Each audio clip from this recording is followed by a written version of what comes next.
Hello everyone, welcome to a online solution. मैं हूं आसफाक। कैसे आप लोग? तो आज आपके सामने यहाँ पे बहुत इंपॉर्टेंट क्वेश्चन सोशल साइंस का एक इकोनॉमिक्स चैप्टर है। इकोनॉमिक्स है ना। तो इकोनॉमिक्स सब्जेक्ट से एक चैप्टर है जो पहला चैप्टर है अर्थव्यवस्था इनके एवं विकास के इतिहास। इस टाइप का लेसन आपका है, अर्थव्यवस्था टाइप का है। ठीक है, तो उसमें से जो 5 इंपॉर्टेंट मैं यहाँ पे सब्जेक्टिव क्वेश्चन आप ही लोग के लिए यहाँ पे सिलेक्ट किया हूँ। आप लोग जैसे बता रहे थे कि रोज सब्जेक्टिव क्वेश्चन जरूर लाए, तो आपके लिए यहाँ पे रोज यहाँ पे टाइप करके क्वेश्चन लाया जा रहा है। ठीक है, तो सभी क्वेश्चन को आसानी तरीके से समझिए और पूरी वीडियो देखिए ताकि आपको इस सभी सवाल जो एग्जाम में आए वो आप इसको आराम से लिख सकते हो। और कोशिश यही करना, सब्जेक्टिव क्वेश्चन याद करने का तरीका यही है कि अपने कॉपी पर नोट करना। ऑब्जेक्टिव नहीं है जो आप रिवीजन कर लोगे बार बार। ठीक है, सब्जेक्टिव क्वेश्चन है, ये बार बार दोबारा रिपीट नहीं होगा। ठीक है, तो इसको अपने कॉपी पर जरूर नोट कर लो। और नोट करने का मतलब ये हो कि याद होना चाहिए, ऐसे नोट करके रखा नहीं जाना चाहिए, याद होना चाहिए। ठीक है, तो आओ स्टार्ट करते हैं। ये क्लास 10 के लिए याद करना रखना। ठीक है, और ये सवाल देखो, सबसे पहले सवाल यहाँ पे अर्थव्यवस्था किसे कहते हैं, इसके 2 कार्य कौन कौन है। और देखो किस किस ईयर में आया हुआ सवाल है। 2011 में, 12 में, 13 में, 16 में, 18 में, 19 में। ये 5 ईयर में सवाल रिपीटेड सवाल होया हुआ है। ठीक है, इसलिए मैं बोलता हूँ कि सवाल जो आया हुआ प्रीवियस ईयर क्वेश्चन, उन सभी सवाल को पहले याद कर डालो। ठीक है, उतना अगर याद कर लोगे तो आपका कॉपी भर जाएगा, गाइड बन जाएगा आपको अगर लिखेंगे तो। चलो जानते हैं अर्थव्यवस्था क्या है। अर्थव्यवस्था एक ऐसा तंत्र या ढांचा है जिसके अंतर्गत विभिन्न प्रकार के आर्थिक क्रियाएं संपादित की जाती है। ठीक है, अर्थव्यवस्था एक ऐसा ढांचा है, एक तंत्र है जिसके अंतर्गत, जिसके तहत जो है अलग अलग प्रकार के, कई प्रकार के आर्थिक क्रियाएं, मतलब पैसा टाइप का जो क्रिया होता है, पैसा कमाने का जो अलग अलग काम होता है, वो सब काम इसके अंदर किया जाता है। जैसे कि खेती, कृषि है ना, कृषि किस लिए करते हैं? ताकि पैसा कमाए, है ना, पैसा आ जाए। उद्योग, कोई बिजनेस क्यों करते हैं? पैसा आए। व्यापार क्यों करते हैं? ताकि पैसा आए। बैंकिंग, बीमा, ये भी उसी के लिए। परिवहन क्यों करते हैं? गाड़ी क्यों चलाते हैं? ताकि पैसा आए। संचार क्यों करते हैं? ताकि पैसा आए। यानी कि सभी का मकसद है आर्थिक क्रियाएं करना, मतलब पैसा कमाना, चाहे जिससे अलग अलग तरीके से। तो वही बोला गया कि अर्थव्यवस्था एक ऐसा तंत्र है, एक ऐसा ढांचा है जिसके अंतर्गत सभी प्रकार के, अलग अलग प्रकार के आर्थिक क्रियाएं संपादित की जाती है। एग्जाम्पल यहाँ पे है जी, कृषि हो गया, उद्योग हो गया, व्यापार, बैंकिंग, बीमा तथा संचार आदि, और बहुत सारे यहाँ पे। ठीक है, फिर दूसरा सवाल इसमें था कि इसके 2 कौन कौन से कार्य हैं, 2 कार्य भी बताना है। तो मैं यहाँ पे लिख दिया हूँ कि अर्थव्यवस्था के 2 कार्य, अर्थव्यवस्था निम्नलिखित 2 कार्यों को संपादित करती है। पहला कार्य है लोगों की आवश्यकताओं की संतुष्टि के लिए विभिन्न प्रकार की वस्तुओं एवं सेवाओं का उपलब्ध कराती है। जब आप अर्थव्यवस्था के अंतर्गत सभी बातें आप लेंगे तो लोगों की जो आवश्यकताएं होंगी, जैसे कुछ लोग होता है ना कि मुझे ये करना है, मुझे ये करना है, तो उनकी आवश्यकताओं को पूर्ति करता है। संतुष्टि के लिए अलग अलग प्रकार के वस्तुओं और सेवाओं को क्या करता है? उत्पादन करता है। ठीक है, दूसरा है कि लोगों को रोजगार के अवसर भी प्रदान करता है। आप अगर अर्थव्यवस्था के अंदर बात करना चाहें तो इसी में लोगों को रोजगार भी मिलता है। अर्थव्यवस्था मतलब एक क्या है कि एक अर्थव्यवस्था के अंदर जितने सारे आर्थिक क्रियाएं हैं, उन आर्थिक क्रियाओं में लोगों को रोजगार इसी के अंतर्गत ही मिलता है। आप अगर किसी तरह के रोजगार लेना चाहते हैं तो वो भी अर्थव्यवस्था के अंतर्गत आएगा। तो ये 2 काम हो गया कि लोगों की आवश्यकताओं की संतुष्टि के लिए विभिन्न प्रकार के, अलग अलग प्रकार के वस्तुओं और सेवाओं को क्या करता है? उत्पादन करता है। मुझे ये चाहिए, मुझे AC चाहिए, तो फिर AC वाली कंपनी AC बनाएगा, है ना। इसकी मतलब मुझे जो जरूरत है वो बनाएगा। तो वो सब अर्थव्यवस्था काम करती है यहाँ पे। ठीक है, फिर लोगों को जो रोजगार है वो भी यही प्रदान करती है। समझ में आ गया होगा मेरे ख्याल से। सवाल को नोट करना है और याद कर लेना। मैं जैसे समझाता हूँ समझिए ध्यान से, बाकी याद हो जाएगा आराम से। ठीक है, अगला सवाल है आर्थिक नियोजन क्या है। आर्थिक नियोजन क्या है?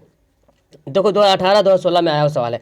उत्तर देखो, आर्थिक नियोजन का अर्थ होता है एक समयबद्ध कार्यक्रम के अंतर्गत पूर्व निर्धारित सामाजिक एवं आर्थिक उद्देश्यों की प्राप्ति के लिए अर्थव्यवस्था में उपलब्ध संसाधनों का नियोजित समन्वयन का उपयोग करना। मतलब कि आर्थिक नियोजन का मतलब ये हो गया कि आर्थिक नियोजन का ये है कि समयबद्ध, मतलब एक टाइम टू टाइम, है ना, समयबद्ध मतलब टाइम टू टाइम कार्यक्रम के अंतर्गत जो भी काम हो रहा, पूर्व निर्धारित सामाजिक और आर्थिक उद्देश्यों की प्राप्ति के लिए, सामाजिक और आर्थिक उद्देश्यों की प्राप्ति के लिए अर्थव्यवस्था में उपलब्ध जो संसाधन है, जो अर्थव्यवस्था में जो उपलब्ध संसाधन है, तो उसको नियोजित समन्वय का उपयोग करना, मतलब एक ढंग से उपयोग करना। जैसे मान लीजिए कि कोयला है, ठीक है, कोयला का अगर हम इस्तेमाल कर रहे हैं तो उसको एक नियोजित ढंग से इस्तेमाल करेंगे। जहाँ पे जो काम है, जो ज़रूरत है, वहीं पे इस्तेमाल करेंगे। अगर आपके पास बहुत सारे पैसे हैं तो उनको, वो पैसे को वही जगह यूज करेंगे जहाँ पे उसका ज़रूरत है, जहाँ पे उसकी आवश्यकता है। तो ये बोल रहा है कि आर्थिक नियोजन का मतलब वही होता है कि सामाजिक एवं आर्थिक उद्देश्यों की प्राप्ति के लिए अर्थव्यवस्था में जो उपलब्ध संसाधन है, जो भी संसाधन है, पैसा हो गया, धन हो गया, कोयला, पेट्रोल, जो भी है, गाड़ी है ना, इन सभी का जो नियोजित समन्वय का उपयोग करते हैं। समन्वयन यहाँ पे करेंगे, समन्वयन, ठीक है। समन्वयन का उपयोग करना, यही क्या कहलाता है? आर्थिक नियोजन। यानी कि आर्थिक जो आपके पास जो जिसके कारण आप आर्थिक कमाते हो, उनका अगर नियोजन करना है, उनका अगर उपयोग करना आपको, तो एक समयबद्ध कार्यक्रम से करते हैं, टाइम टू टाइम करते हैं, ठीक है। जब जो संसाधन जहाँ पे जरूरत पड़ता है उसी को वहाँ पे उपयोग करते हैं। तो ये हो गया आर्थिक नियोजन के मतलब। क्लियर है? अगला सवाल देखें। अगला सवाल बोलता है मिश्रित अर्थव्यवस्था क्या है? ठीक है, बहुत अच्छा सवाल है। मिश्रित अर्थव्यवस्था क्या है? और आपको पता है कि भारत एक मिश्रित अर्थव्यवस्था के अंतर्गत आता है। ये एग्जाम्पल है, इम्तिहान में बहुत बार आता है कि मिश्रित अर्थव्यवस्था क्या है। तो 2015-16 में पूछा गया है। आंसर देखिए, मिश्रित अर्थव्यवस्था के अंतर्गत उत्पादन के साधनों पर निजी व्यक्तियों तथा सरकार दोनों के ही पास स्वामित्व होता है। तो मिश्रित एक तो होता है निजी, है ना, एक होता है सरकारी। तो मिश्रित अर्थव्यवस्था का मतलब ये हुआ सरकार वाला काम और प्राइवेट, यानी कि सरकारी और प्राइवेट दोनों जिस काम में मालिक हो, दोनों पर स्वामित्व मतलब क्या हो? जो दोनों पे मालिक हो। जैसे मान लीजिए कोई काम है, जैसे लिमिटेड कंपनी होता है, प्राइवेट लिमिटेड कंपनी, तो इसमें सरकार का भी कुछ शेयर रहता है और प्राइवेट का भी शेयर रहता है। तो बहुत जगह ऐसा है कि भारत में बहुत ऐसे देखने को मिलता है, सरकार अपना काम कर रही है और फिर वो किसी ठेकेदार को दे दिया और उसको काम करने के लिए दे दिया, ठीक है। जैसे मान लीजिए कि बिजली का काम हो रहा, तो बिजली का काम तो सरकार के अंतर्गत आता है, लेकिन सरकार जो है किसी प्राइवेट कंपनी को दे दिया कि तुम बिजली करो, तो बाकी उस सरकार का भी इनकम हो रहा, उसमें सरकार का भी हिस्सेदारी है और जो बिजली कंपनी है, जो भी प्राइवेट निजी कंपनी, उसका भी हो रहा है, ठीक है। तो मिश्रित अर्थव्यवस्था मतलब ये अर्थव्यवस्था जो मिला हुआ, तो ये बोला जा रहा है कि मिश्रित अर्थव्यवस्था के अंतर्गत जो है उत्पादन के जो साधनों है, जो भी है, निजी व्यक्ति और सरकार दोनों के पास स्वामित्व होता है, मतलब दोनों मालिक होता है उसका, और उसके अनुसार उत्पादन होता है, दोनों के अनुसार जो है उत्पादन होता है, ठीक है।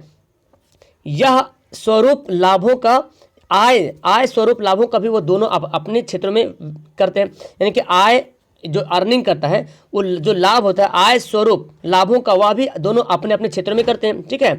इस प्रकार दोनों ही मिश्रित अर्थव्यवस्था के अंतर्गत आते हैं। यानी कि जो भी आय होता है, जो भी फायदा होता है, जो अर्निंग होता है, उससे जो फायदा होता है, दोनों अपना अपना हिस्सा डिवाइड करता है, बांटता है।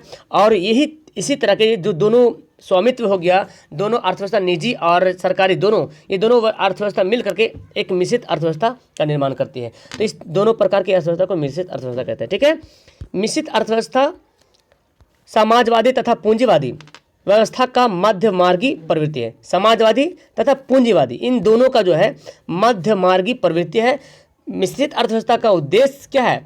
मिश्रित अर्थव्यवस्था का सिर्फ यही उद्देश्य है कि लाभ कमाना, उपभोक्ता का जन्म देना, मतलब उपभोक्ता मतलब कस्टमर को बढ़ाना, है ना, उपभोक्ता का जन्म देना मतलब कस्टमर को कैसे बढ़ाया जाए, है ना, आर्थिक समृद्धि करना, समानता लाना, यही इसका मेन मकसद है, ठीक है। तो मिश्रित अर्थव्यवस्था का यही मेन उद्देश्य है कि लाभ कमाना, फायदा कमाना, उपभोक्ता को जन्म देना और आर्थिक समृद्धि करना और समानता लाना। तो ये आप बात याद रखें तो बहुत काम आएगा आपके एग्जाम में। मेरे ख्याल से अब ये मतलब मिश्रित अर्थव्यवस्था आपको समझ में आ गया हो। सभी सवाल को कॉपी पर नोट कर लो, अभी नहीं नोट कर पाओ तो बाद में नोट करना। ये देखो मैं इसको छोटा करता हूँ, आप इसका स्क्रीनशॉट ले लो। ले लिए?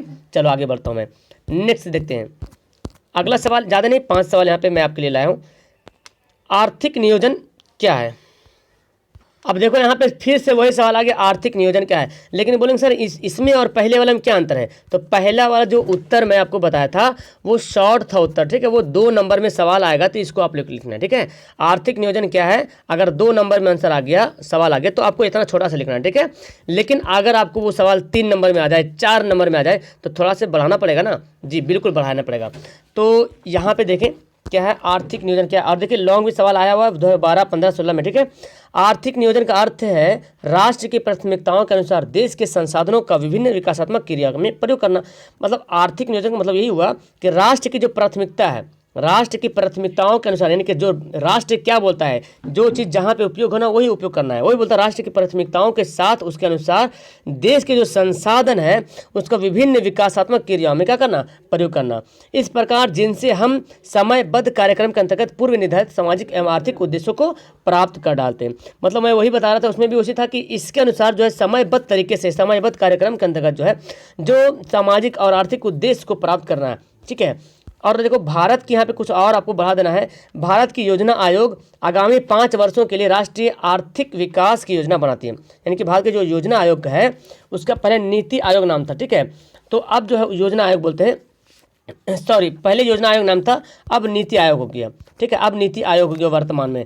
तो बोलता है कि भारत की जो योजना आयोग है आगामी 5 वर्षों के लिए एक योजना बनाती है कि कृषि के लिए या तो बिजली के लिए कि 5 साल में ये काम करना, 5 साल में ये काम करना, एक योजना बनता है, उसको योजना आयोग बोलते हैं, ठीक है। भारत के प्रथम प्रधानमंत्री पंडित जवाहरलाल नेहरू की अध्यक्षता में प्रथम योजना आयोग 1950 में बना, 15 मार्च 1950 से शुरू हुआ। भारत ने अब तक कुल 12 पंचवर्षीय योजनाएं चला, जो लास्ट पंचवर्षीय योजना था वो 2017 था, ठीक है, 2012 से 2017 जो लास्ट था। कुछ कुछ योजनाएं जो है ना 2 वर्ष के लिए रहा, 1 वर्ष के लिए ऐसे रहा, ठीक है। तो 12 पंचवर्षीय योजनाएं चला तथा 3 वर्ष की योजनाएं बनाकर अपना आर्थिक नियोजन किया। तो आर्थिक नियोजन मतलब वही हुआ कि पैसा को कहाँ इस्तेमाल करना है। जैसे कि अगर कृषि, तो 5 साल तक पैसा को कृषि में ज़्यादा लगाना है, एक समयबद्ध तरीके से उपयोग करना है, ठीक है। तो ये होता है आर्थिक नियोजन। तो आर्थिक नियोजन के यहाँ पे एक जस्ट लाइक यहाँ पे उदाहरण दिया हुआ है कि आर्थिक नियोजन कहाँ पे किया गया है राष्ट्र में, देश में, ठीक है।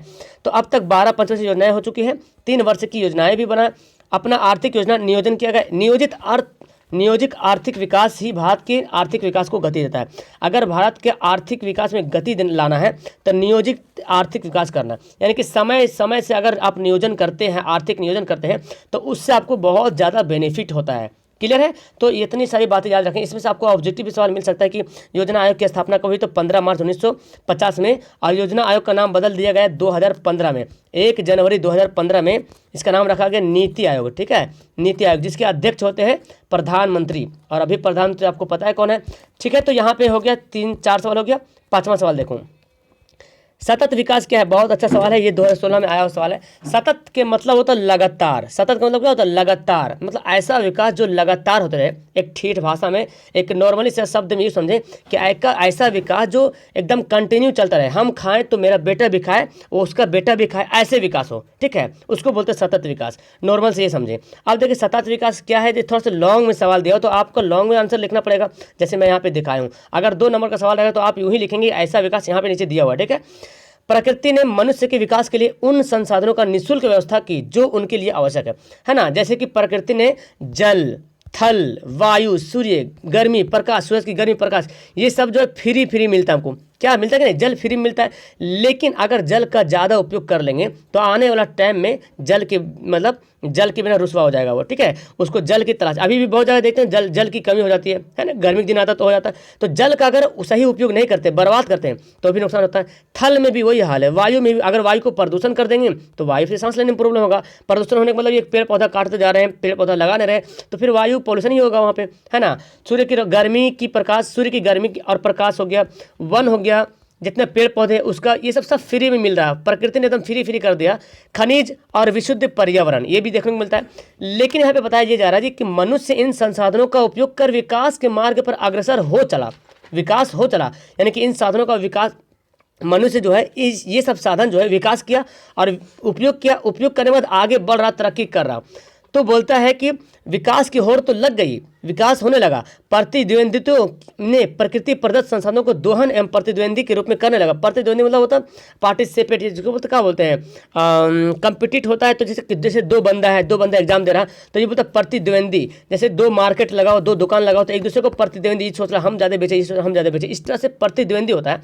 तो प्रतिद्वंदियों ने प्रकृति प्रदत्त संसाधनों का दोहन किया, मतलब हम ऐसा यूज करेंगे, हम ये करेंगे, ये बनाएंगे, वो बनाएंगे। तो सबका अलग अलग मंशा होता है, ठीक है। तो संसाधन को उस तरह से उपयोग किया और प्रतिद्वंदी के रूप करने लगा, जिसके परिणाम ये हुआ संसाधनों का समुचित उपयोग नहीं होने लगा, यानी कि संसाधन का सही उपयोग नहीं होने लगा। जहाँ पे उपयोग होना चाहिए वहाँ पे उपयोग नहीं होने लगा। पर्यावरणीय प्रदूषक का पहल होता गया, तो इस तरह से पर्यावरण का प्रदूषण भी फैलने लगा, पेड़ पौधे ज़्यादा कटने लगे, पर्यावरण का प्रदूषण फैलने लगा। फिर यहाँ पे बोलता है क्या कि परिणाम स्वरूप ये हुआ कि कुछ राष्ट्रों के पास इन संसाधनों में से कुछ रहे ही नहीं। कुछ राष्ट्र ऐसा है जो इन संसाधनों में से बहुत कुछ संसाधन खत्म हो चुका है।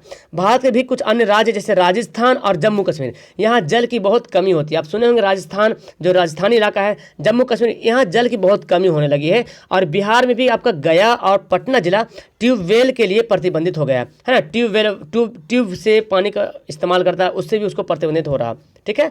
और यहाँ पे लिखना है कि अतः आवश्यकता इस बात की है कि विकास की एक ऐसी प्रक्रिया अपनाई जाए, अब देखो सतत विकास का अगर 2 नंबर का सवाल आ गया ना तो आप सिर्फ इतना लिख देना, अगर 2 नंबर में आ जाएगा तो, और 5 नंबर में आ जाए, 4 नंबर आए तो पूरा लॉन्ग लिखना, कम से कम आपका एक साइड का कॉपी पूरा फुल हो जाना चाहिए, ठीक है, इतना तो हो जाएगा मेरे ख्याल से।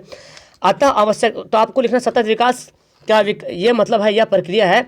तो बोला अतः आवश्यकता इस बात की है कि विकास की एक ऐसी प्रक्रिया अपनाई जाए, एक ऐसा काम अपनाया जाए जो सतत जारी रहे, जो हमेशा जारी रहे, लगातार जारी रहे, जिसमें मौजूदा पीढ़ी के विकास के साथ साथ भावी पीढ़ी के बीज अंकुरित रहे। मतलब अभी जो लोग विकास कर रहे हैं, अभी जो लोग इसका इस्तेमाल करें, भावी पीढ़ी मतलब आने वाला जो पीढ़ी है, जो आपके पीछे जो आएंगे पीढ़ी, उनका भी बीज अंकुरित होते रहे। ऐसा नहीं कि आप खाएं और बस खत्म कर दें, ऐसा नहीं, ठीक है। मतलब आप विकास कर रहे हैं तो आपके साथ साथ और भी आने जो पीछे आएगा उसको भी हो सके। जैसे अभी हम कोयला का इस्तेमाल कर रहे हैं, अब कोयला का आपको पता है कोयला एक लिमिट है, वो ख़त्म होने वाला है, ठीक है, चूँकि वो प्रकृति में है लेकिन लिमिट में है, तो वो एक न एक दिन खत्म हो जाएगा। तो कोयला को वहीं इस्तेमाल करेंगे जहाँ पे इस्तेमाल करने की जरूरत पड़ेगा। तो वही बोला जा रहा है कि ऐसा मौजूद विकास करना चाहिए हर कुछ का जो भावी पीढ़ी भी उसका विकास कर सके। इस प्रकार सतत विकास ऐसे विकास की वह प्रक्रिया है। फिर देखो आप चाहो तो यहाँ भी एक परिभाषा ले सकते हो कि सतत विकास ऐसे विकास की प्रक्रिया है जिसमें वर्तमान आवश्यकताएं बिना भावी पीढ़ी की क्षमता एवं योग्यताओं से समझौता किए ही पूरा की जा सकती है, ठीक है। सतत विकास एक ऐसा विकास प्रक्रिया है जिसमें वर्तमान की आवश्यकताएं बिना, अभी जो आवश्यकताएं पड़ रहा उसकी आवश्यकताएं बिना भावी पीढ़ी की क्षमता एवं योग्यताओं से समझौता किए ही पूरा किया जा सकता है। तो मतलब आप पीछे लोग आएंगे, जो भावी पीढ़ी आएंगे, उन सभी को देखते हुए जो एक ऐसा विकास जो वर्तमान में तो उपयोग कर ही रहे और वो जो आने वाला भावी पीढ़ी हो वो भी विकास करते रहे, उसका उपयोग करते रहे। तो इस तरह से आप जो है यहाँ पे 5 नंबर का सवाल लिख दोगे यहाँ पे, और सब्जेक्टिव धीरे धीरे आपको इसी तरह से प्रोवाइड करते रहेंगे। कैसे लगे आपको मेरी वीडियो, कुछ फ़ायदा हुआ कि नहीं हुआ? बिल्कुल हुआ होगा। इन सभी सवाल को अपनी कॉपी पे नोट करो, और नोट करने का मतलब ये है कि आपको याद हो जाना चाहिए। सिर्फ नोट करके यूं ही रख नहीं देना है, नोट करना है, लिखना है और आपको याद कर लेना है, ठीक है। तो इसी तरह की और वीडियो चाहिए तो नीचे अपना कमेंट जरूर करना और अपने दोस्तों को शेयर करना मत भूलना। मिलता हूँ नेक्स्ट वीडियो में। That's all, thank you everyone, have a nice day.